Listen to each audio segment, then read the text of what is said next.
Attorney Torion, I'm very curious. Ang kapal ng nasa harap mo, yan ba yung final nyo sa Regional Trial Court sa Kinabawan, sir? Ilang pages po yan?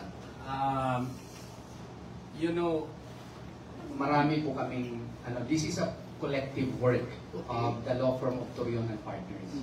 And as you can see, we are not joking when we file cases. Yes.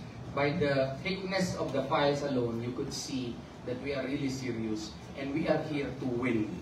And by the grace of Allah subhanahu wa ta'ala, we will win.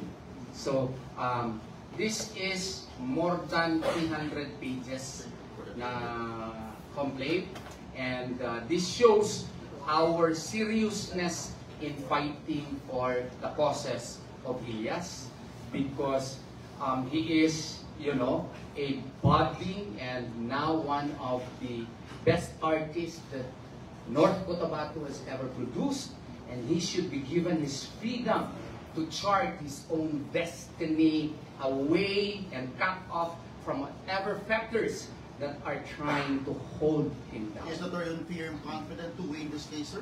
Well, by the grace of Allah subhanahu wa ta'ala, I believe in the cause of my client, and therefore, he will allow us to win in this case.